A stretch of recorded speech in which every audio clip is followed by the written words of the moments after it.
Good evening and welcome to HOWL. This is your host for the hour, Nancy Bullis. We're in the studio. I'd like to thank our techs, Sean and Chris, for being here tonight. Thank you so much. And we got a great show, so I hope you can stick around. We're going to be talking in the first half hour with Dean Steadman, who is a poet from Ottawa, with his book published by Brick Books called Après Satie, for two and four hands. And in the second half, we'll be talking to Kim Trainor in Vancouver with her book called Karyotype, and also published by Brick Books. We're going to start off with a song from 5440, and this is called Ocean Pearl on CIUT 89.5 FM.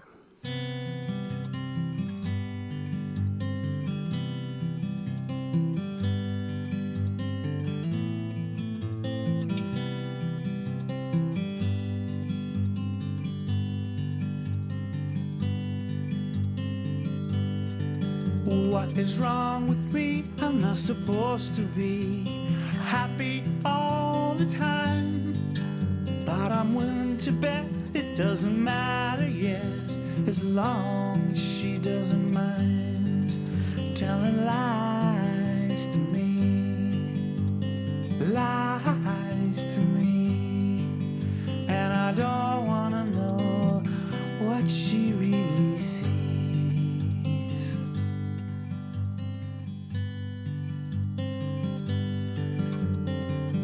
Maybe it's not fair to her to believe in what she said. Well, that's the way it goes sometimes. It can also go the other way. I wasn't wide awake when she said to me, "Buddy, you're alright." But I think she knows, and I know that it shows that I'm confused all the time.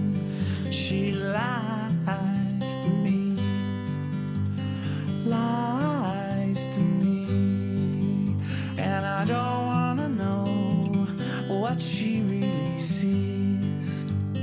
Lies to me, lies to me, and I don't want to know what she really sees.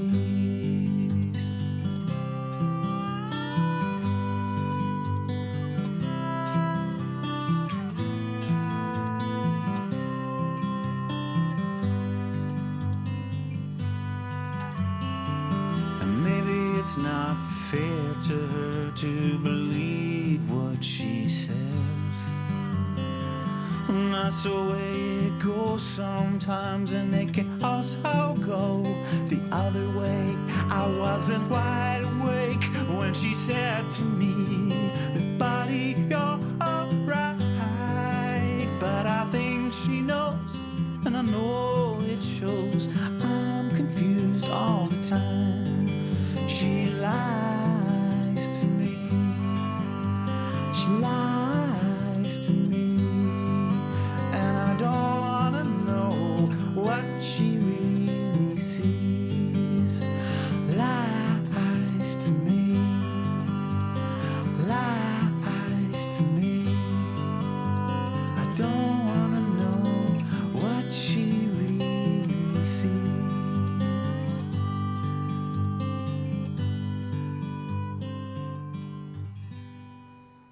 And that was 5440 with Lies to Me. We will play Ocean Pearl a little later on in the show, but that was Lies to Me from their unplugged album called La Différence.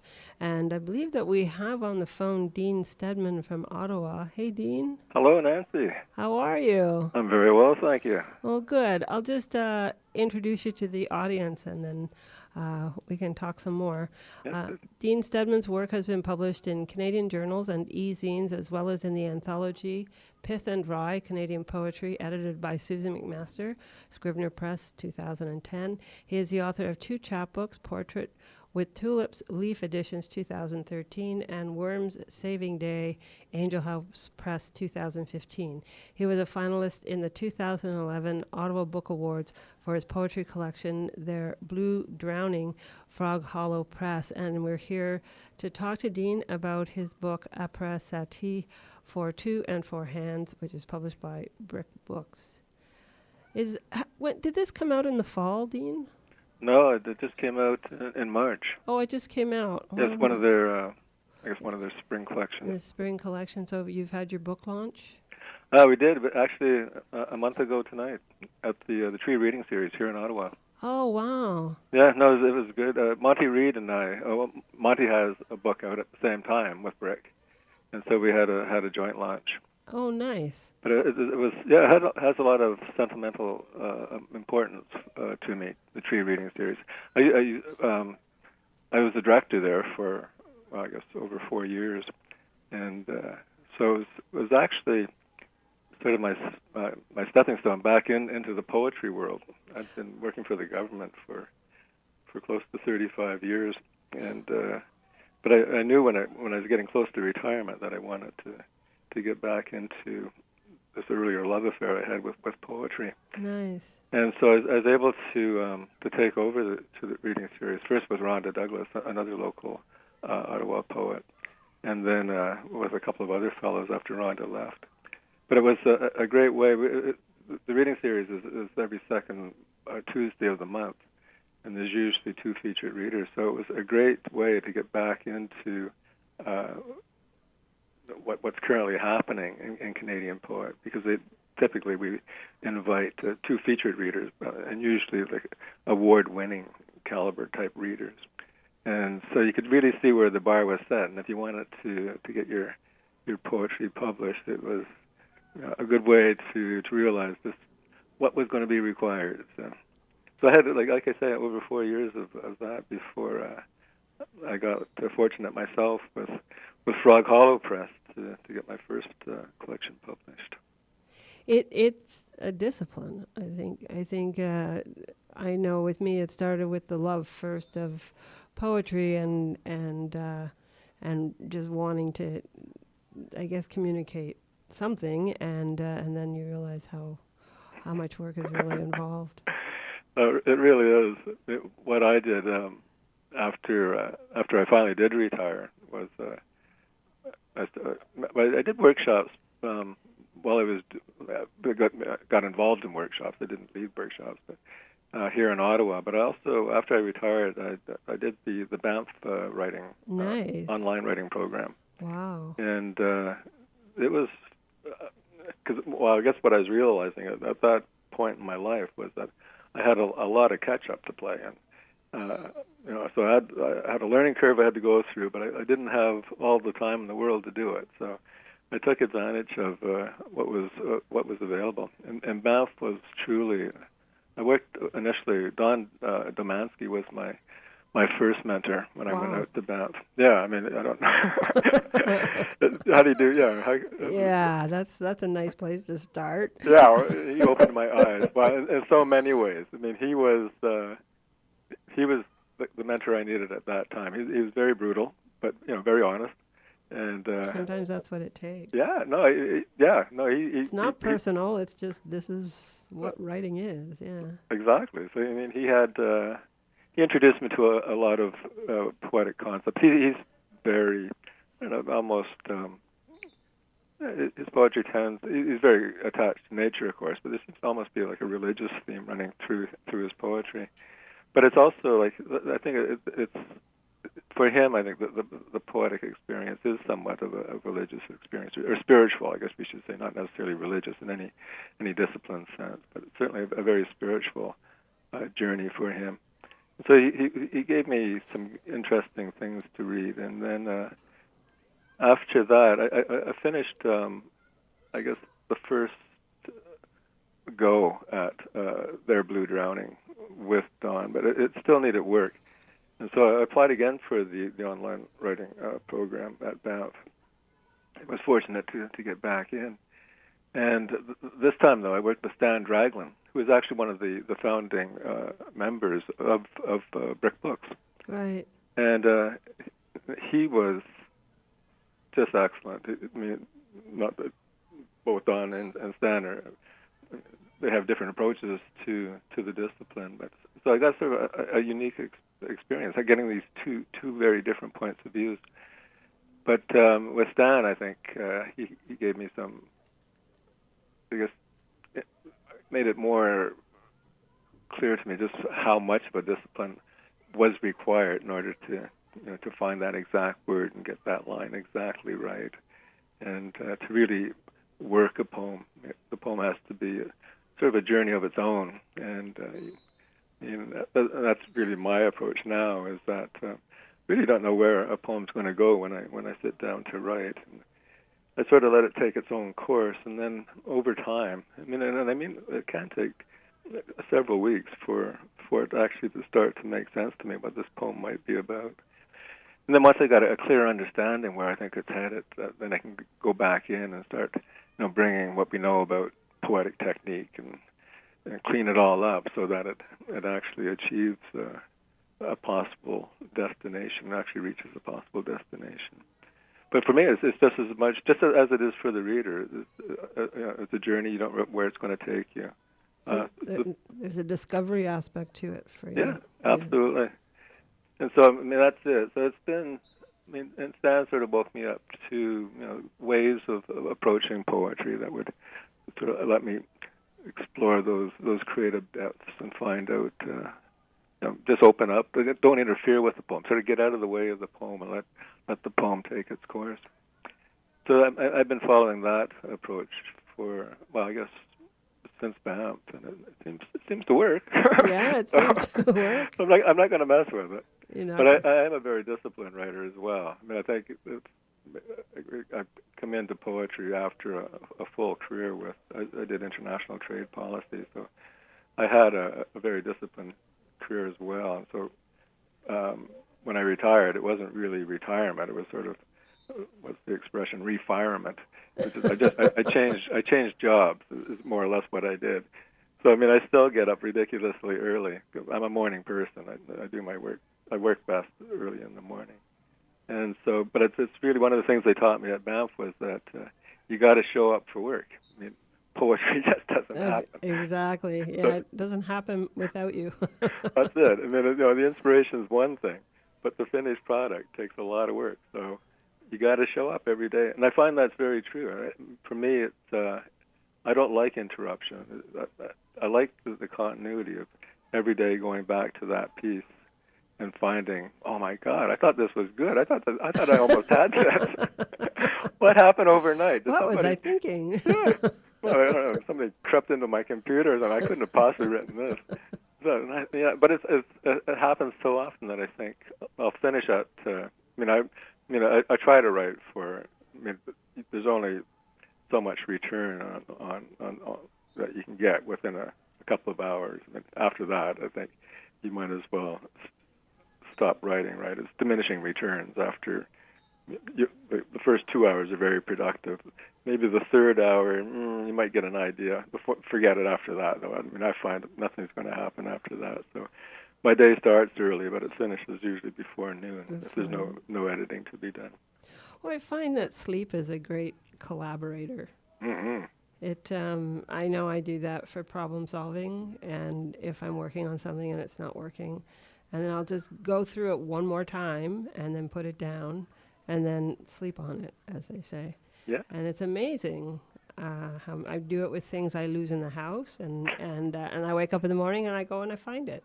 I go, that's where I left it. Yeah. It's bizarre. I know the experience, Nancy. I think, it's not uncommon.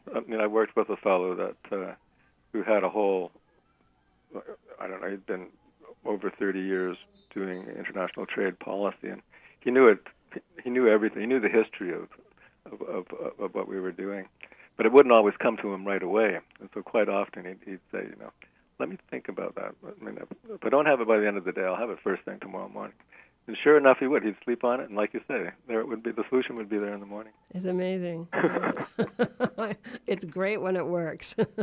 Well, that's the thing. And when I think too, though, I get ideas. I wake up a number of times during the night. It's unavoidable, I guess, these days. But I find, that sort of semi-sleep when you're not, you're conscious enough to find the washroom or whatever, but you're not fully awake. You're sort of still somewhat in a dream world.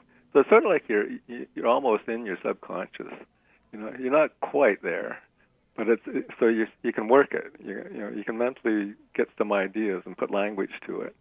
So often I'll find that a line will come to me in that sort of semi-sleep state, and so I jot it down. And sometimes it's the starting point the next morning. If I'm not working on a piece, if I have a nice starting line, then I can go to work right away. Often, though, when it comes around to editing the final product, that line is usually the first to go. So That's funny. Yeah. But it got you there, right? It got me started. And that's the main thing. Well, that's the whole thing. Who likes that horrible white screen in the morning? That's not. Yeah. That can be very intimidating. It can. So at least you have something on the page. That's it. You got that. No, and it's fine. And like I say, if you just get out of the way, I mean, you'll have some more lines before your morning session is finished. They won't be great. You'll think they're great at the time. Well, you never know. I mean, who knows? Maybe they were great. Maybe I shouldn't have changed them. I don't know. Maybe you never. Yeah, it's funny how the brain, the perception changes, and you go, "That was brilliant last night, just brilliant." And I go, "Ooh." Yeah, I know. It's just yeah. Well, it keeps us humble. And I'm not saying that your work is not brilliant. I'm talking about the process itself of getting there. This book, Après Satie. Am I saying his name right? Satie. Yep, Satie. Eric Satie. And he was I guess he was a composer. He liked to call himself a phonometrician because he was into sound more than music. Well, yeah, really. He worked with formulas, mathematical formulas and things like that. He's way ahead of his time. Which is what music is. It is, yeah. But I mean, I think traditionally nobody had really put it in those terms. I think he was doing things that. He was part of the data movement, the Parisian data movement, and so I think, for other reasons, he was raising eyebrows as well. So what, in a nutshell, is the data movement? Well, I guess it was just a reaction to. Well, I wonder if they would like the word reaction. That data probably wouldn't like the word reaction, but it was a refusal to be part of the establishment, whether it be the musical establishment in Satie's case or the literary establishment. They weren't going to follow the traditional mode. For them, it was important to breathe new life into poetry, into music, into theater. And so really it was that. It wasn't that they didn't appreciate that they were working on the shoulders of what had come before them. I think that they were truly, they realized the debt, and I think they appreciated the value of everything that had preceded them. But it was just they insisted on, it's important that things change, that we keep it fresh so that it doesn't become routine. It's like perception, how you look every morning, you wake up, you look out the window, it's beautiful, but you've done it so many times, you don't see the beauty anymore, right? Yeah, you walk into your garden, it's a beautiful garden, and you don't appreciate it. But yeah, exactly. It's just, the flowers were there for the last 3 weeks, and so yeah, they're still there today. But you don't appreciate it as much as you did that first morning when they first blossomed. So it was sort of, their attempt was, okay, we got to get people back to that experience of seeing things for the first time, and the thrill that comes with that, like a child seeing something or experiencing something for the first time. To get to bring people back, have their art inspire that type of feeling in their audience. So that really, in a nutshell, that's my my view of the data. I'm sure that that's the thing with the data movement, and I'm sure they would even resent being called a movement. They were so radical. Say there's no definition. We're not a movement. That's right. We're not organized. You can't label us. And what's this data term? In fact, Satie was, I think, at one point one of the sort of organizers, for lack of a better word, of the Parisian Dadaists. He actually wrote up a manifesto, which, in my mind, sounds like, well, that's not data. That sounds very, very organized. Aren't you contradicting yourself, Eric? I think let's revisit this. Very undata. Yeah, well, I think think that actually got him voted out of camp. I think, they didn't like it, and I think, but they were always warring with each other. I would have loved to live with these guys. Well, not forever, maybe for a week, experience for a weekend, it. maybe. Yeah, a data camp. Yeah, just a weekend camper. Not 2 days. I think is going to satisfy my appetite.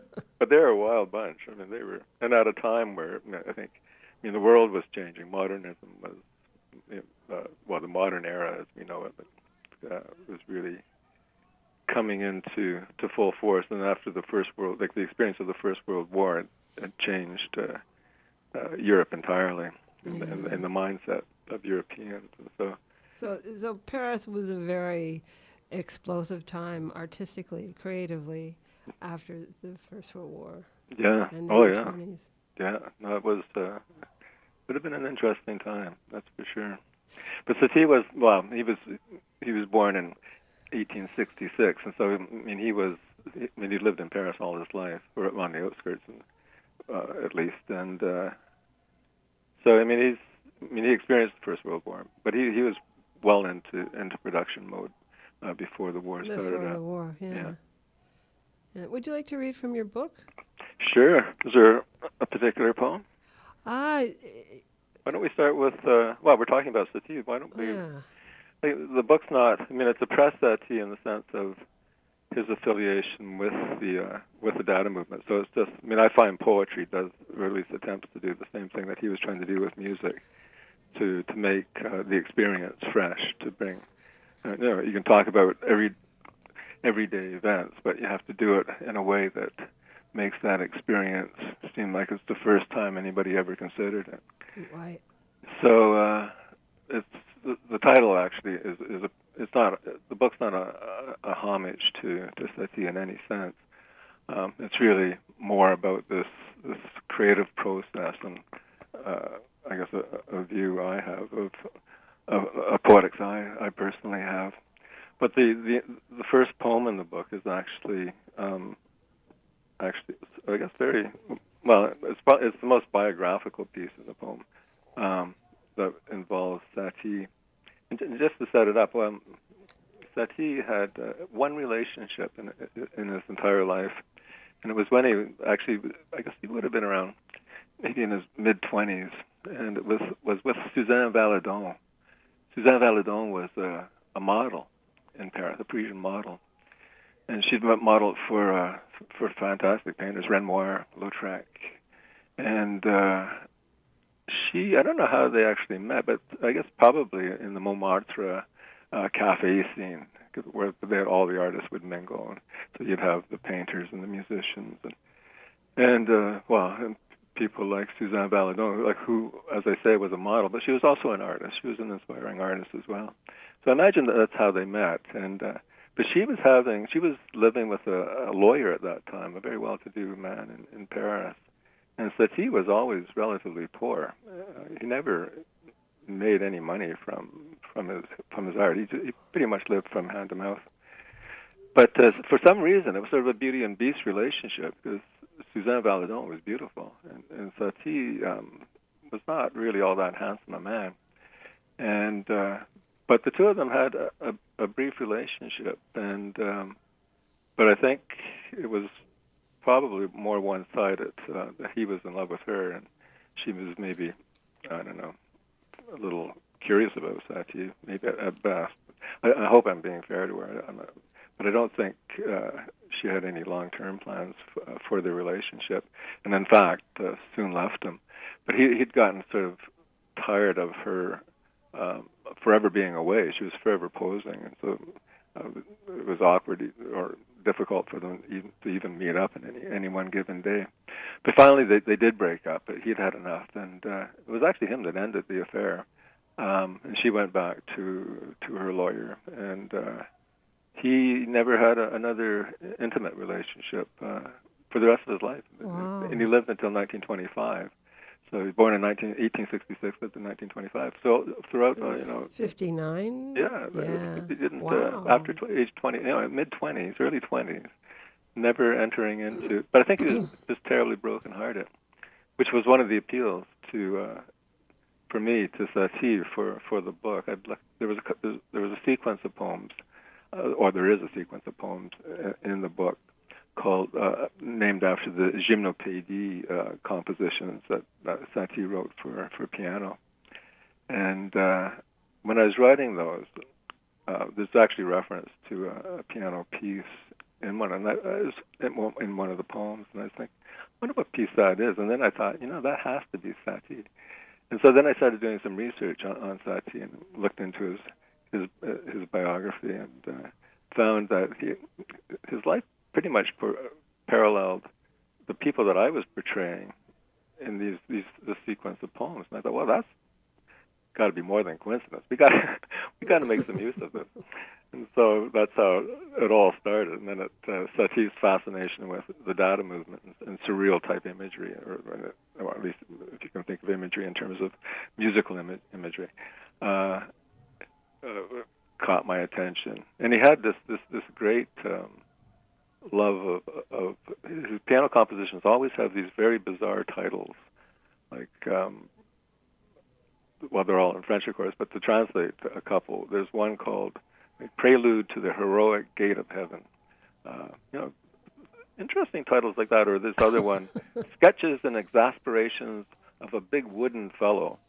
So there's humor too. There's humor, yeah. Yeah. So definitely. For a man that was actually, we would think, sort of self-exiled from society and not wanting to enter into another relationship or serious relationship, he still did maintain a sense of humor, and it shows very much in the titles that he gave, these very absurd titles that he gave to his piano compositions. And you've taken a lot of these titles and put them in your book as the titles to your prose poems? Yeah, all the prose poems take their titles from Satie's piano compositions. And then you follow each one then with poems that are, well, maybe they're not all in English. I thought they were, but well, most of them are. Yeah, I mean, there are probably some French references and some. Gris I have here. Yeah. But most of them are. So the ones the prose poems are primo, I guess, if you're doing a two people duet. That's right. That you've incorporated that into the primo and the secondo. That's right, because he wrote so many pieces for four hands. And so, if you look at his piano scores, and they're readily available on the computer. Yeah, I Google will. them. They're fun to look at. Yeah.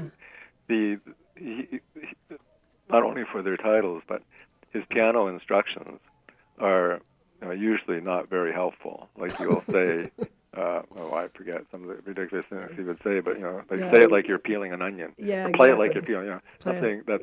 What does that mean? Yeah. Well, Eric, what exactly? Yeah. So anyways, I mean, that's just some just to set up this poem. I mean, like I say, this is pretty much the only biographical poem, but it does refer to his relationship with Suzanne Valadon and to just some of the hardship in his life.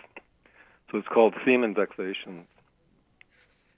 Aging and impecunious, the velvet gentleman replays the melody of too few afternoons spent sailing toy boats on the pond of the Luxembourg Gardens with Valadon, when she was the key, a wave spilling through him, chromatic and unrelieved, a theme he nurtured, charmed by her tender little belch, but vexed by the poses, painters, and ateliers. Her comely figure a model inspiring art in others, but leaving him impossibly alone, exposed without a tonal center before the fanfare for the big fat king of the monkeys, and the distillation of his thirst for shirt collars, handkerchiefs, and umbrellas, when all he had of his own was furniture music and an impulse to abstraction that he wrote into a song fragment on Easter Sunday, a one-page manuscript in pen and ink, adorned with an authentic portrait entitled Denying Adieu. Bonjour, Becky. Bonjour. Thank you. You're listening to Dean Steadman read from his book, Après Satie, for 2 and 4 hands, published by Brick Books and launched in 2016. The time has flown, Dean. I wish we had more time. Oh, thank you very much, Nancy. No, well, thanks for... and I appreciate that you got to read from your book, and hopefully people will check out about the composer Après Satie and your book Après Satie for 2 and 4 hands. Excellent. And good luck with your writing. Thank you very much, Nancy. You too. Thank you. Take Okay. care. Someday we'll meet. Someday we'll meet. Yeah, Ottawa's not that far from Toronto. Okay. Look me up when you're in town. Okay. Take care. Bye-bye, Nancy. Bye. We're talking to Dean Steadman with his book Après Satie for 2 and 4 hands, published by Brick Books.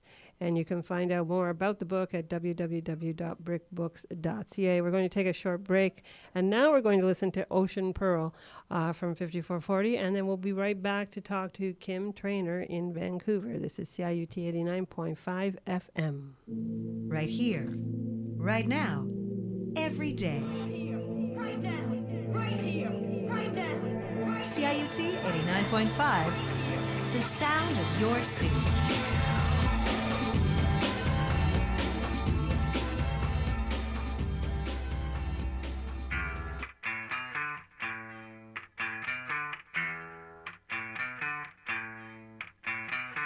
Play a little kiss and tell with poison pills. Bitten in the valley of thirst, the body kills. I got an ocean pearl. I see an open world.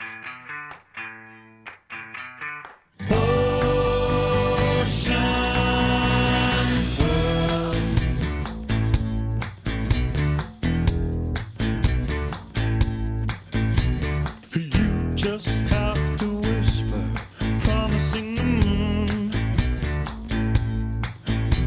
And if she dares to dream, you make it true.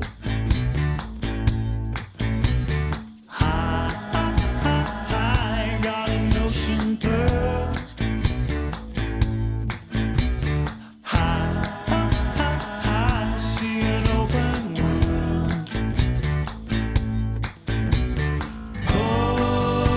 Ocean pearl, that's why I want it. 'Cause I'm only gonna do this once. You're gonna wash me in your water and put the bead back and light it for us. Hey!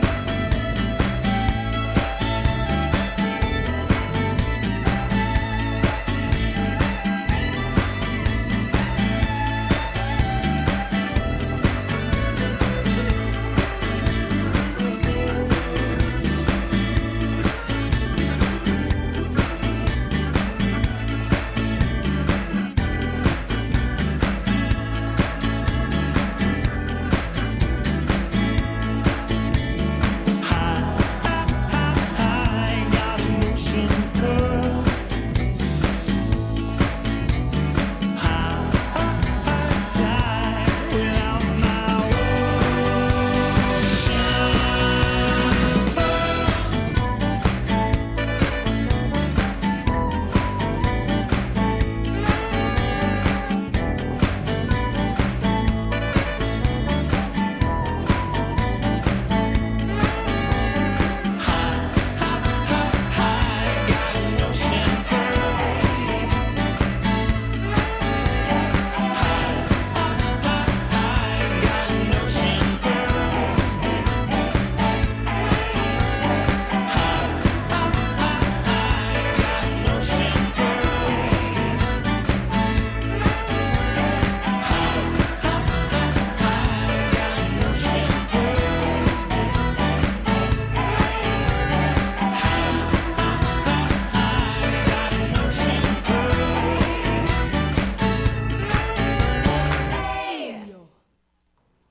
And we're back. That was Ocean Pearl by 5440. And I believe we have on the phone Kim Trainor. Hi, Kim. Hi, How are you?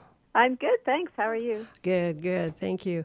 I'll just introduce you to the audience for people who don't know you, Kim. Kim Trainor began writing poetry in the spring of 2009. Over the years, she has worked at a campus radio station, the Department of Fisheries and Oceans, a biomedical library, and is currently a sessional lecturer at UBC.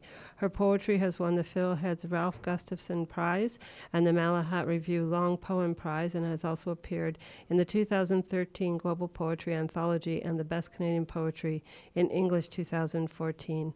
And Kim lives in Vancouver. So how is it in Vancouver today? It's been a little cool, but not raining. So that's a bonus. That's a good thing, eh? Yeah. I hear it. Yeah. But keeps everything green. Yeah, The exactly. rain. So this book, am I saying that right? Karyotype? Yes, that's perfect. What is a karyotype? It is the chromosomal complement of a species. So, for example, the human genome consists of 23 paired chromosomes. So that would be a karyotype. So we each have a karyotype. And but you're not a scientist? No. So don't ask me any deeply scientific questions, please. Oh, good. I'm not either. Phew. But There you you do have a PhD in English literature and have Yeah. a fascination for, I guess, the human condition.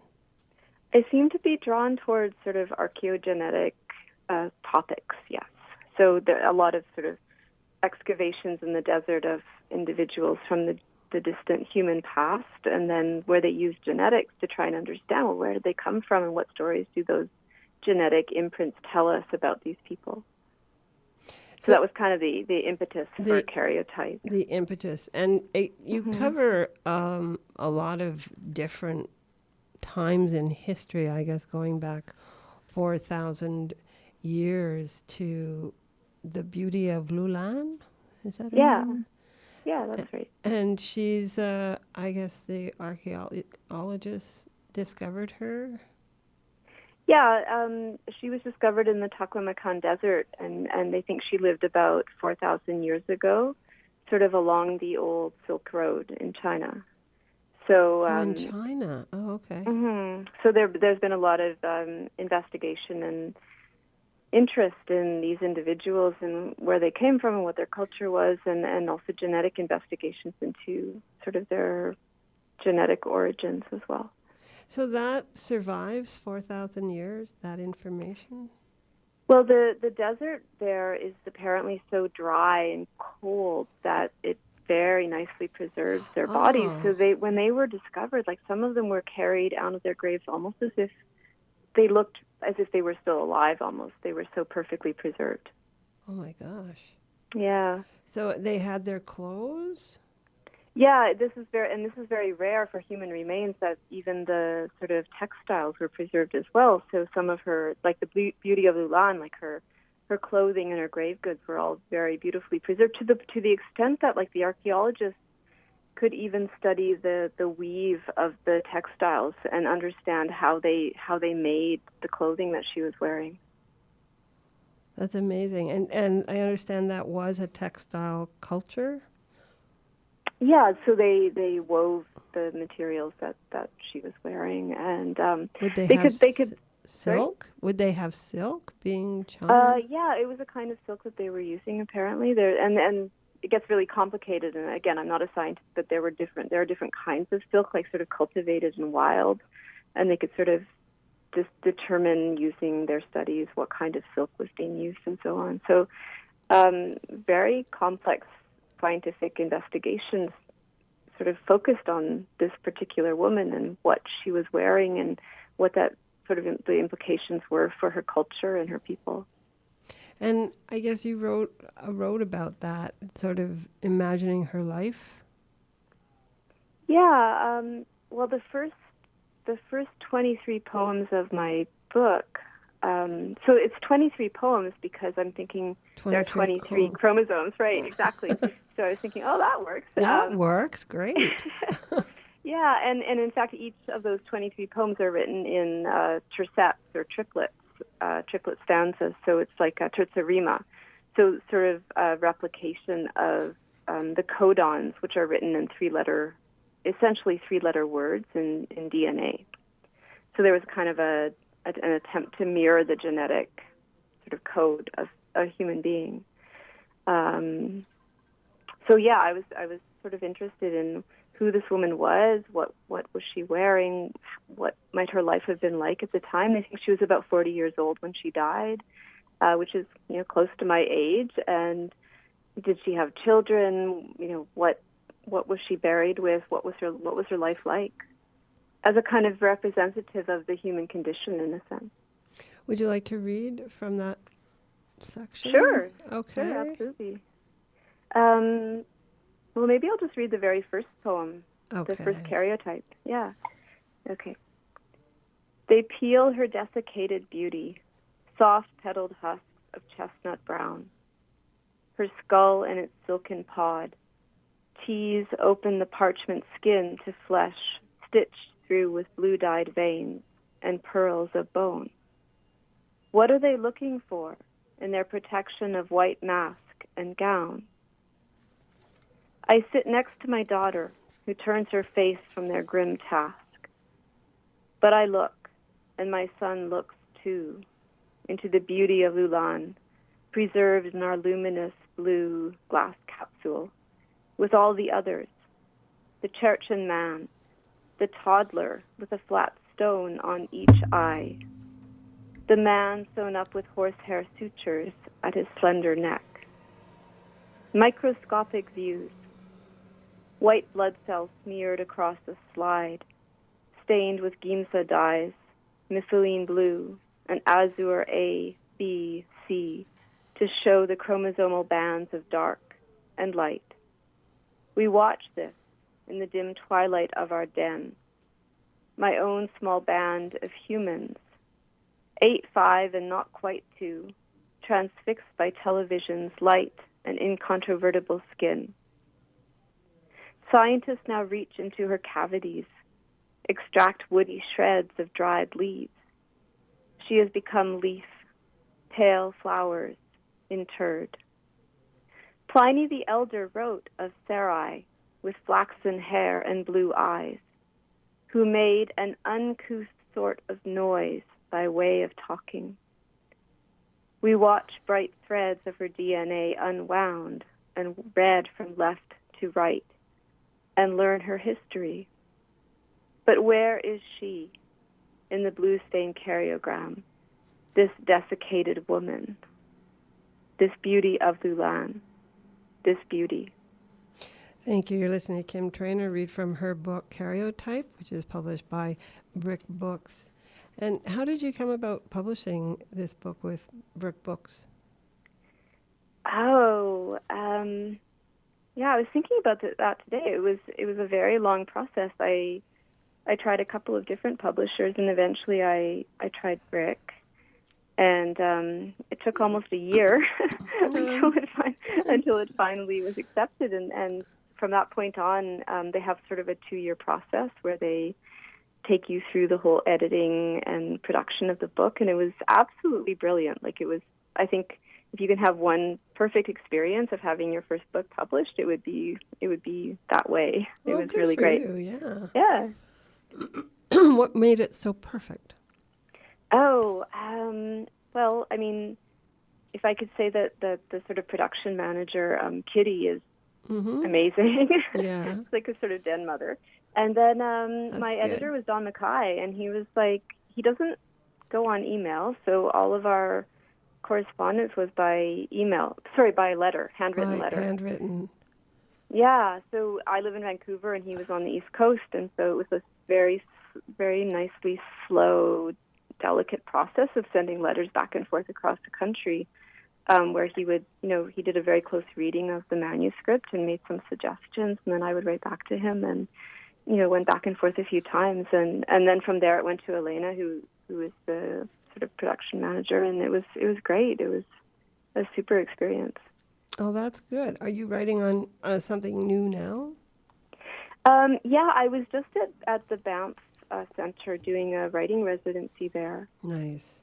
And I was working on a sort of a book-length narrative poem called Lady, which is about this, again, it's sort of my obsession, but it was an Iron Age horsewoman. And in this case, Oh, wow. she was discovered in the steppes of Siberia. And again, she was perfectly preserved as well, but in ice, not sand. Very cold. So it was, super cold, and the ice perfectly preserved, and she had these amazing tattoos on her body, and all the grave goods were preserved as well, and the horses that were slaughtered with her to take her into the next world. So it was thought maybe she was a shaman or a storyteller or something like that. And that sort of narration of the discovery of her is told parallel to the narrator's remembrance of a past lover who ultimately died of suicide. So there's sort of a parallel story that's being told. So that's the manuscript I just recently completed, and that book will be coming out with BookThug in the future. So I'm super happy about that too. So it's they're a good lots house of things too. are happening right now. Oh, that's good. And the cover on your book, Karyotype, is this an image of the actual beauty of Lowland? Yeah. Oh, wow. Yeah, that's her. Wow. So I was really torn with the idea of having her on the cover, because on the one hand, like the people who sort of associate, like the Wicker people of China, they want her repatriated in a sense to their territory and buried again. They feel it was a desecration to have her removed from the grave to begin with. So there's a lot of complicated political and ethical discussions about her. She's also so beautiful, right? There's this sort of beautiful image of her, even in death, and it seems to me she looks almost like an angel with torn wings, with her. She does, her seed. There's a seed sack next to her head, and then it's a threshing sort of. Oh, that's what that is. A basin that she used to thresh seeds. So those were both found in the grave with her. So, and then there's that sort of feather sticking up out of her hood, sort of, part of the decoration of her clothing. So it's very personal, very, very touching to see how she was buried by her people when she died. She was very special to them. Yeah. Yeah. Your book is divided into several parts. That's the first part of the book. And then there's other parts where you talk about other people more, I guess, at war. Yeah. I was thinking about this idea of the ephemerality of human text. So not just genetic text, like we die, but sometimes our bodies are preserved and our genetic material is preserved so that people in the future can study us and know where we came from. Because the human genome is often talked about as like a scripture or a kind of medical text or something that can give us deep insight into the past. But then we have our written texts as well, our cultural texts, which are much more so ephemeral, and yet they are sometimes preserved. So I was really interested in those kinds of texts, all the way from like Sappho and the sort of fragments of or scraps of her lyrics that have survived, all the way through to like the library in Sarajevo, which was firebombed during the war in Sarajevo. So there's or in Baghdad, right, and with the Iraq War. So there's so many cases where so many human texts are destroyed or only preserved in these sort of discrete fragments. I think you talk about about the burning of the library and the number. There were statistics. Was that the part where this is? Yeah, that poem. The Book of Belongings. Yes. Which was nothing in the "Nothing is Lost" section, which I love that phrase. Yeah. Nothing is lost. Yeah, that came from. There's a philosopher, an American philosopher called Elaine Scarry, and she has this amazing book called it's called The Body in Pain, and she's thinking about the body in terms of torture and war, and she's talking about the importance of human artifacts, like just the really simple things we make as human beings, but how they help in the ongoing project of making the world. So it could be something as simple as like a safety pin, or a book, or a poem, or a coat. So something really material, or something somewhat more ephemeral. But these are really important as a stay against the forces of destruction. So what we think of as, what happens in the undoing of the world in torture or in cases of war. And And so I was thinking about her when I was writing this poem. And the books of belongings, these were books that were published by the International Red Cross in about 2001. That's when I first came across them. And they were trying to document, it was sort of a photographic catalog of the belongings and clothing that were found in the mass graves of Srebrenica. So trying to help relatives, mostly women, trying to find their missing loved ones. And they could do this by looking through these sort of, in a sense, horrible documents, right? Yeah, like it's photographic heartbreaking. catalogs, and trying to see, yes, I recognize this T-shirt or this wallet or this piece of, individual here. And I was thinking of writing an alphabet poem, and that's what Nothing is Lost is. It's an alphabet poem structured on the 26 letters of the alphabet, ultimately on a psalm from the Bible, actually. And it seemed to me that, a photographic catalog could be translated into an alphabetic poem in this way. So that's what I was working on in the poem, and trying to take this idea of the fragments and sort of weave them together into this longer work. Yeah, it's all alphabetical. Yeah, there are sort of 8 lines per stanza, and every stanza begins with the same letter of the alphabet. So the A stanza, there are 8 lines beginning with A, and then within that stanza, each line is also alphabetized. And then each stanza is trying to describe or name one belonging or piece of clothing that was found in the books of belongings. Would you be able to read maybe from starting with V to the end of the poem? Sure. I think that would starting with like the letter V. V. V, yes. As okay. opposed to the whole. We don't have time, but I think Yeah, that of might course. give a sense of the poem. Sure. And Yeah, I'd be where- happy to. Okay. Okay.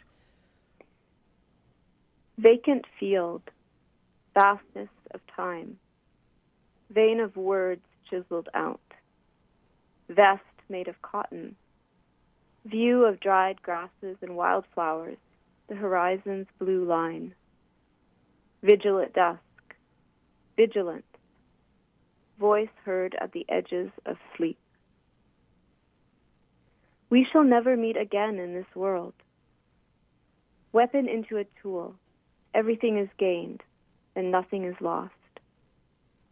Where they will be found, which is part of the Missing Persons Institute, will start the procedure. Who disappeared when the town was overrun in July 1995.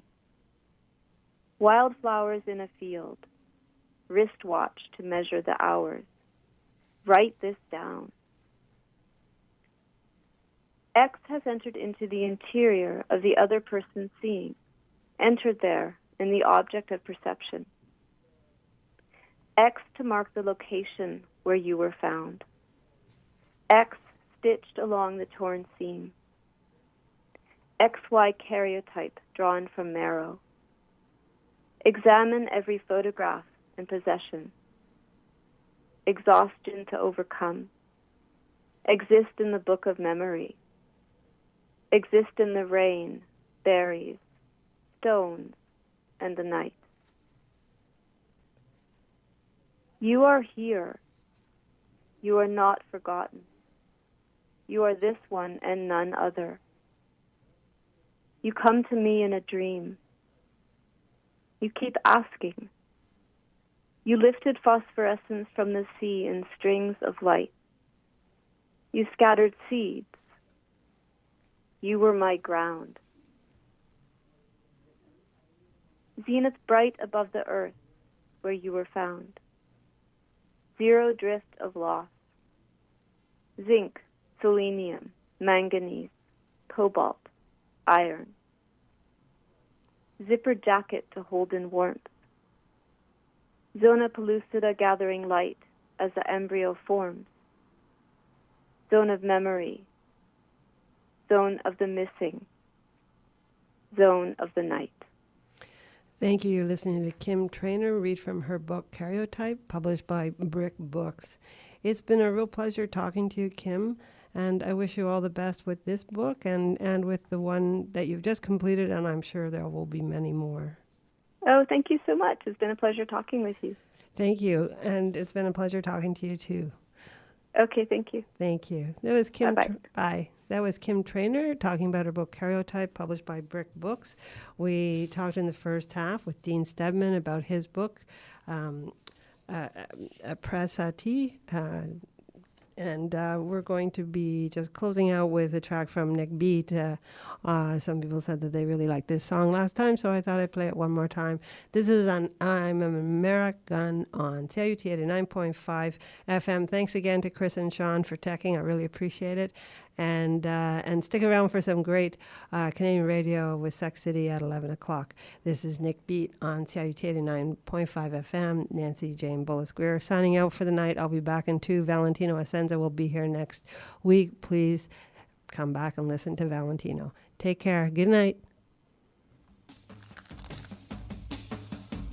I want to have lots of fun.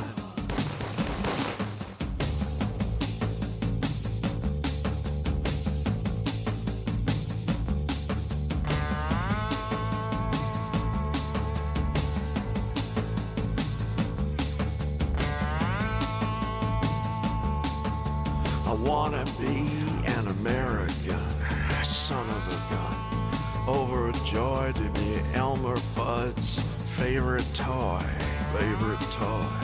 favorite boy. A sudden thud at the back of the brain, a blast at a party, a hit on the hit parade.